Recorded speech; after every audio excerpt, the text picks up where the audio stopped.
Alright gentlemen, this is my 1982 Honda CX500C.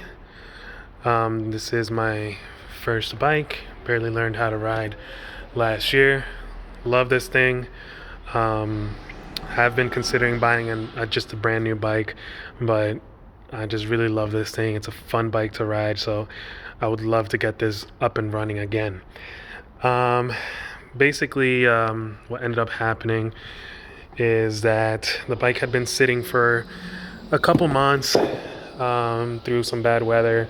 Unfortunately, I don't have a garage. Now I do. It is a new place. But before, it was exposed to elements, so it had been sitting throughout the winter.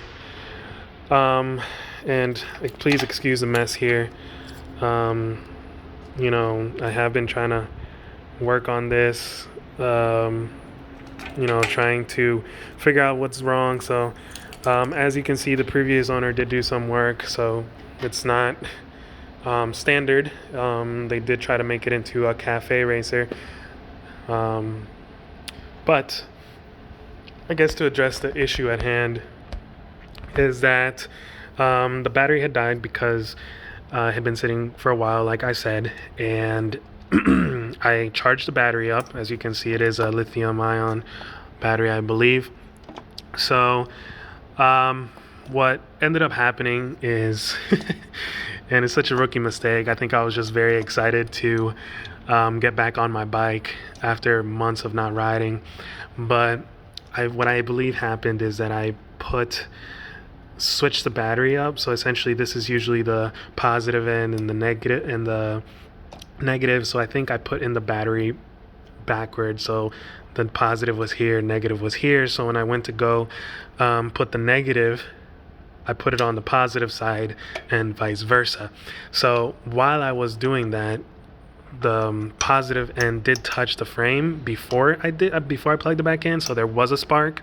So, I mean, I was attributing to that, but now that I'm remembering correctly, I think that I had put this in incorrectly. So obviously multiple factors there that obviously could have fried something.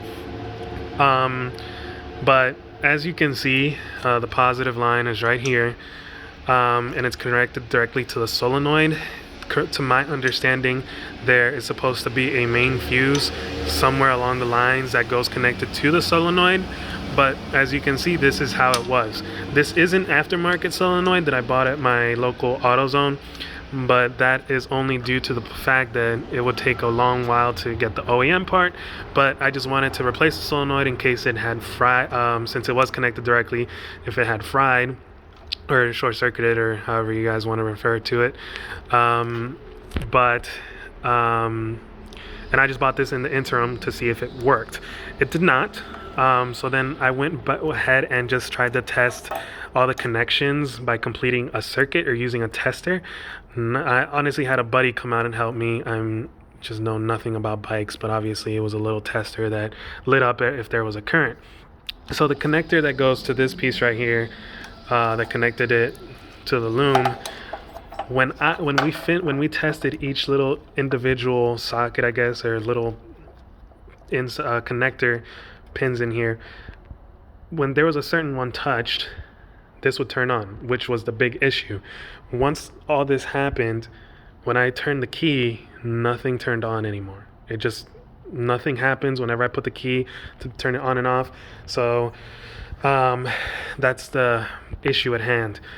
So I tried to see if I could connect this directly by splicing it. I don't know if that was a good idea or not, but in my mind, get rid of the connector in case something was fried inside, one of the pins was fried inside in there, do it directly.